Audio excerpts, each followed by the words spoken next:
या या या. कसा गेला पेपर? चांगला गेला. माझ्या रायाला लिहिता येतं ना? एकदम भारी लिहिलं. माझा राया आहेच हुशार. मग काय रे राया, हे रगत कसलं? काय झालं तुला? कुठे लागलं? कसं लागलं? तू बरा आहेस ना? ये अगं किती काळजी करशील. काय बी झालं नाही मला, बरा आहे मी. काय झालं ना म्हणून हे रक्त कसलं? हा कृष्णे, हा माझ्यापासून काय लपवत नाही ना? ये आजपर्यंत काय लपवलंय का मी जे आत्ता लपवीन? अगं कारखान्यात आपल्या एका कामगाराचा मशीन मध्ये हात अडकला होता, त्याच रक्त लागलंय. राया, आता बरं आहेत ना रे ते? बरे आहेत ते. त्यांना हॉस्पिटलमध्ये ऍडमिट करून त्यांची सगळी व्यवस्था करून मगच परीक्षेला आलो होतो मी. त्यामुळे यायला जरा उशीर झाला. त्यासाठी खरंच परत एकदा सॉरी कृष्ण. ब्रेक लाव तुझ्या गाडीला. अरे झाला की आता पेपर, अजून किती वेळ माफी मागणार आहेस? हा, आणि असं बी राया, मी तुझ्या जागेवर असती ना तर मी पण त्यांना पहिला हॉस्पिटलमध्ये पोहोचवून त्यांची सगळी व्यवस्था करून मगच आली असते. मी तुला सांगितलं ना, पेपर चांगला गेलाय, तेव्हा तू अजिबात टेन्शन घेऊ नकास. तुम्ही थकला असाल ना, जा वाईट जरा आराम करून ये तुम्ही. हा.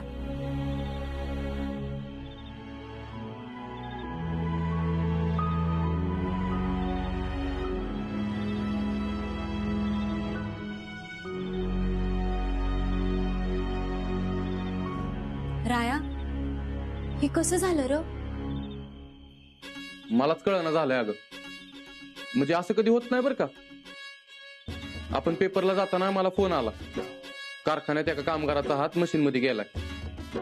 कारखान्यावर पोहोचलो तर सगळी कामगारांची गर्दी तिथं सगळे लय घाबरले होते. एवढं रक्त गेलं होतं की त्याला हॉस्पिटलमध्ये नेण्याशिवाय दुसरा पर्यायच नव्हता. मग वेळच भेटला नाही विचारायला की हे सगळं कसं झालं.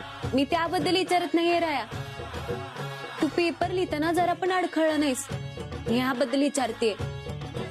हा म्हणजे मी तुला एखाद दुसरं स्पेलिंग सांगितलं, पण बाकीचा अख्खा पेपर तू सराईतपणे लिहून गेलास. हे कसं झालं र? काय माहिती कसं झालं. हा हा म्हणजे तू अभ्यास घेतला ना माझा, मग असंच होणार होतं की. रात्रभर जागरण करून अभ्यास करत होतास ना? असं काही बी नाही. खरं सांग राया, मी जेवढं तुला सराव करताना बघितलंय, तू न अडखळता पेपर लिहूच शकत नाहीस.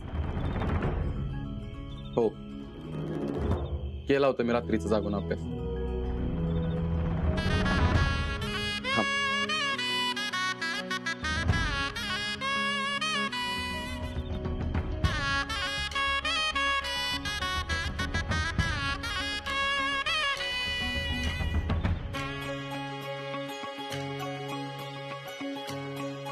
हे सगळं तू माझ्यासाठी केलंस? आपल्यासाठी. तू माझी जबाबदारी आहेस कृष्णा, आणि मी तुला साथ द्यायचं वचन दिलंय. त्यामुळे तुझ्यासाठी एवढं तर करूच शकतो की मी. राया ऐक की, तू पुढे शिकत का नाहीस? अरे तू पुढे शिकलं पाहिजेस, माझा विश्वास आहे तू चांगल्या मार्काने पास होशील. कृष्णा, मला आता तू तुझ्या पायावर उभं राहिलेलं बघायचं आहे. तू सीए झालेलं बघायचं आहे मला. हा म्हणजे मी शिकलो नाही, भाऊसाहेबांचं स्वप्न नाही पूर्ण करू शकलो मी, पण आता ते स्वप्न तू पूर्ण करताना बघायचं आहे मला. त्यासाठी तुझी मदत म्हणून वाटेल ती करायला दिवस रात्र एक करायला तयार आहे बघ मी. थँक्यू. कशाबद्दल? असंच.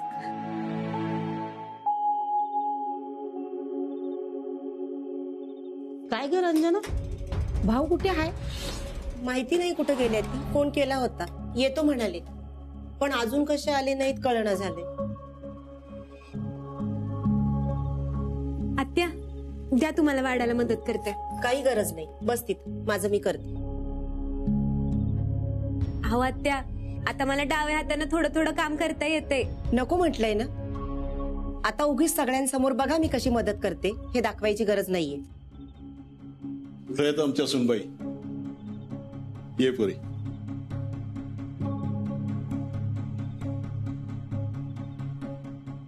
घे, तोंड गोडकर. अहो पर ती तर नुसती परीक्षा देऊन आल्या न का? अजून निकाल कुठे लागलाय? माहिती आहे आम्हाला, पण तिने ज्या परिस्थितीत परीक्षा दिली आहे ना, तीच लई मोठी गोष्ट आहे. तिने जे करून दाखवलं ते सोपं नाहीये, आणि त्याच्यासाठी हिंमत लागते. पोरी, आम्हाला तुझं लय कौतुक वाटत. तू हार मानली नाहीस, लढलीस आणि तिथंच तू जिंकलीस. आता तुझ्या परीक्षेचा निकाल काही बी लागू दे, आम्हाला काहीही फरक पडत नाही. हा आणखीन एक पेढा. भाऊसाहेब, खरं तर या सगळ्यामध्ये माझ्या एकटीचा हात नाहीये. रायाचा खूप मोलाचा वाटा आहे. मी त्याच्याशिवाय परीक्षाच देऊ शकली नसती. त्यानं माझ्यापेक्षा जास्त माझ्या परीक्षेसाठी मेहनत घेतली. खरं बोललीस तू. राया, हा पेढा तुमच्यासाठी घ्या. राया, खूप मोठं काम केलं, आणि खरं सांगायचं ना, आम्हाला तुमच्याकडनं हीच अपेक्षा होती. असंच कृष्णाच्या मागे उभं राहा, तिला सोबत द्या. आलं झालं. अहो, तुमच्यासारखं बायकोचा सन्मान करणारे, त्याचे स्वप्न पूर्ण करण्यासाठी धडपडणारी माणसं आहे ना, आपल्या समाजात खूप कमी येत राहील. आणि आज तुम्ही त्यांच्यासाठी आदर्श निर्माण केला. तुमच्यासारखी माणसं वाढली ना, तर असंख्य कृष्णा घर संसार सांभाळून आकाशाला गवसणी घालतील याची खात्री बघा मला. रंजे, भाऊसाहेब तर रायाला बायकोचा बैल व्हायचा सल्ला देते की ग? गुले, काय म्हणलीस काय? नाही, मी म्हणलं भुका लागल्या ती, चला समधी जेवून घेऊया. जेव ग जेव. सकाळदानं घरातलं समधी काम करून थकली असतील माझी बाय. रंजना, हिला पहिल्यांदा जेवायला वाढव. तुमच्या ह्याच प्रेमामुळे का नाही माझं मन लई भरून येतंय बघा. राहून दे बाई रंजे, न ग माझा एवढा लाड करूस. मी पडली आश्रित, मला समध्यांच्या शेवटीच जेवाय वाढ. बस आता सगळे मी वाढते.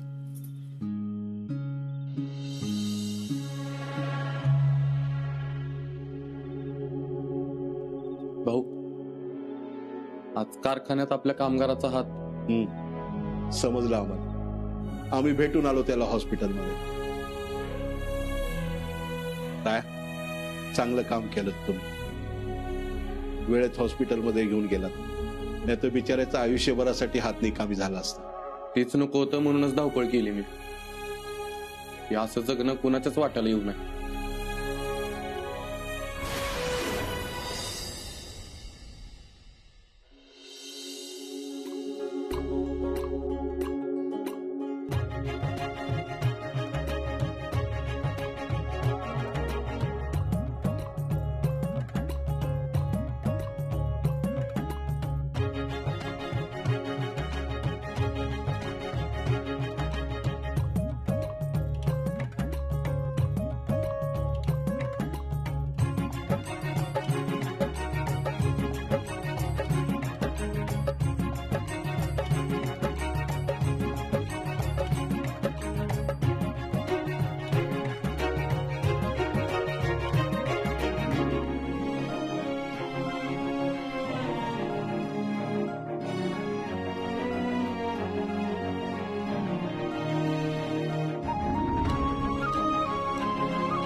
राया, तू माझ्यासाठी जी काय केलंयस त्यासाठी तुझा आभार मानावा तेवढं कमी आहे.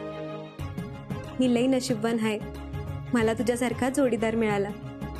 तुझी साथ अशीच कायम राहते.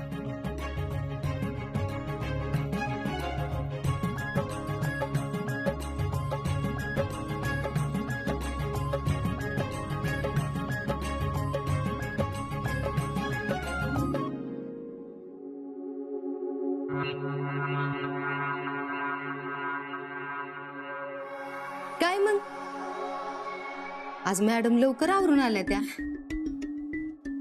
का परत जाऊन अभ्यासाला बसायचे? नाही नाही, झाली की माझी परीक्षा. अरे देवा, झाली वे? हा, आता मग तुला काम टाळायला निमित्त ग काय?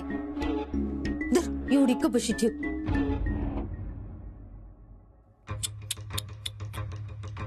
मी विसरलीच अगं तुझा ह्यो हात आदू हाय म्हणून. मज्जा आहे बाई तुझी. काय अवघुली मावशी, कसली मजा. माझं दुःख तुम्हाला नाही कळणार. ह्यात कसलं आलंय डोंगलाचं दुःख. मस्त सासूच्या हातचं बसून खात्यास की. आमच्या नशिबात नाही बाई सोनाच्या हातचा नाश्ता खायचं सुख. आमचं राहिलं पर तुझ्या नवऱ्याला तर करून घाल, त्याला तर मिळू दे की हे सुख. का त्याच्यासाठी बी करणार नाहीस तू? त्याच्यासाठीच कशाला, घरातल्या सगळ्यांसाठी बनवायला आवडेल मला. हे बघा गुली मावशी, माझ्यापर्यंत जेवढं जमल ना तेवढं करायला तयार आहे बघा मी. आणि अशी बी मी खाली नाश्ता बनवायला चालली होती. खरं का काय? भया मला तर वाटलं तुला आयतं बसून खायची सवय लागल्या म्हणल्या तू कशाला करतेस. पण आता तुला समध्यांसाठी नाश्ता करायचा आहे ना तर तू कर. बघू तरी किती प्रेमाने करतेस ती. कसं आहे, मी सगळ्या गोष्टी प्रेमानेच करते आणि मी हा नाश्ता बी प्रेमानेच बनवेन बघा. आलेच. लई प्रेम होतं चाललंय ना तुझं. हे समद प्रेम मी कसं बाहेर काढते का नाही हे तू बघच.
आपट अजून जोरात आपटा आपटी कर. अहो ही काय बोलताय गुली मावशी, मी काय मुद्दामून नाही आपटलं, ते माझ्या हातात निसटलं. रंजे काम करायची नसली का नाही की माणसं असंच करते ती बघ. आता आपल्याला काय ठावं नाही बी तवा. त्यात तुझी ही सून लई चाप्टर निघली की ग. काम टाळायची बरोबर कारण येते ती बघ हिला. काही बोलू नका गुली मावशी, मी समजा मनापासून करते. हो दिसतंय की ते एक काम धड जमत नाहीये. मग तुझा उपयोग काय ग ह्या घराला? कामं टाळण्यासाठी आधी कारखान्याचं कारण दिलंस, मग परीक्षेचं, आणि आता काय या हाताचं. अजून किती दिवस अशी कारणं देणार आहेस? तुला जर एक काम धड जमत नसेल ना तर कशाला हे जीव पाळलायस? या घरासाठी, या घरातल्या माणसांसाठी तुला जर काही करता येत नसेल, काही जमत नसेल तर कशाला ओझं बनून राहतीस इथं? निघून का जात नाहीस? ही काय बोलताय आत्या? आता हेच तर माझं घर आहे. मग ह्या घरासाठी काहीतरी कर. आता तिला कशाचं काय कराय जमतंय रंजे. लय प्रेमानं नाश्ता करायला आली होती ना. ही बघितलंस का काय करून ठेवलंय समत. तिला वाटलं असेल अशी आपटापट केली की राया ऐकल आणि पळतच येईल आणि म्हणेल राहून दे मी समजा नाश्ता करतो. त्याला तर पाक हाताखालचा बैलच करून ठेवलाय ही ना. काय नाही बघ रंजे, आता आयुष्यभर ही आपल्या जीवावरच बसून खाणार आहे. हिचं समजा आपल्यालाच करावं लागणार आहे. तुझी सून तुझी सेवा बिवा करल असं जर तुला वाटत असेल का नाही रंजे तर ते आत्ताच मनातनं काढून टाक. तुझा त्रास तरी कमी होईल. आता आपल्यालाच हिचं समज करावं लागणार आहे. मला नाही वाटत आयुष्यात हिचा हात नीट होईल आणि परत ती ह्या घरात काम करेल म्हणून. मला तर शंकाच येते, खरंच हिचा हात काम करत नाहीये का कामं टाळण्यासाठी आणि माझ्या रायाला हाताखालचा गडी बनवण्यासाठी बळणं करते हे सगळं. अहो ही काय बोलताय आत्या तुम्ही? माझ्या तर असलं काही ध्यानी मनी पण येत नाही. मी अशी नाही आत्या, मी अशी नाहीये.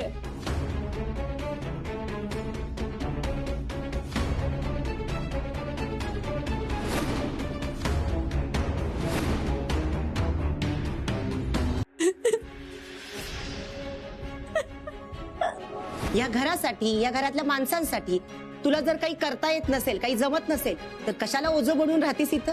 निघून का जात नाहीस? मला तर शंकाच येते, खरंच हिचा हात काम करत नाहीये का कामं टाळण्यासाठी आणि माझ्या रायाला हाताखालचं गडी बनवण्यासाठी बळणं करते हे सगळं.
काय मिलन दादा, कशा आहात?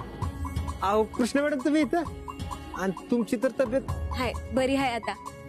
माझ्या तब्येतीपेक्षा आता कारखान्यातलं काम महत्वाचं आहे. होय, आणि किती दिवस तब्येत बरी नाही म्हणून घरी बसून राहायचं? हा, ते बी खरं आहे बघा. चला येते, तुमचं चालू द्या. काळजी घ्या तुम्ही. हा.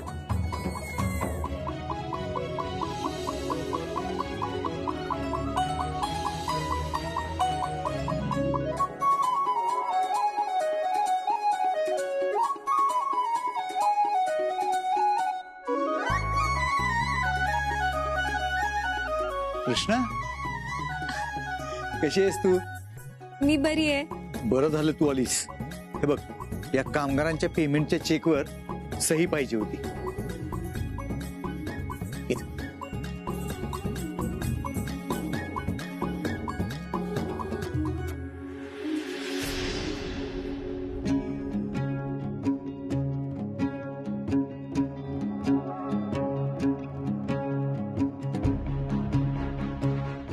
कृष्णा, हा, अगं सही वेडीवाकडी झाली, ही चालणार नाही.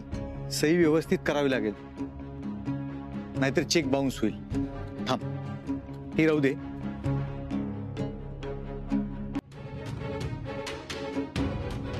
राहू देतो. आता शेवटचा चेक शिल्लक आहे आणि बँकेकडून अजून चेकबुक आलेलं नाही, त्यामुळे जरा व्यवस्थित.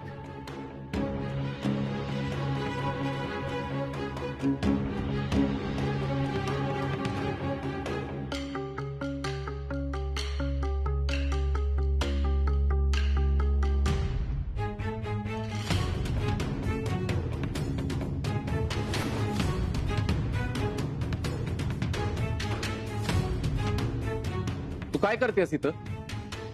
तुला काय गरज आहे कारखान्यात यायची? तू अजून बरी झाली नाहीस, मग हा सगळा त्रास करून घ्यायची काय गरज आहे तुला?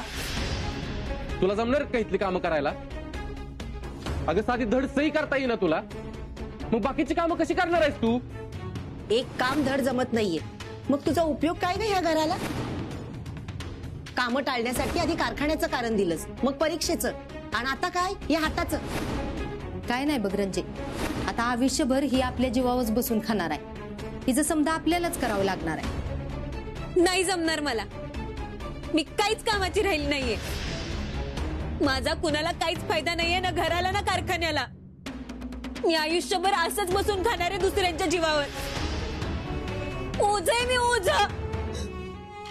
अगं कृष्णा, कृष्णा मला तसं नव्हतं म्हणायचं.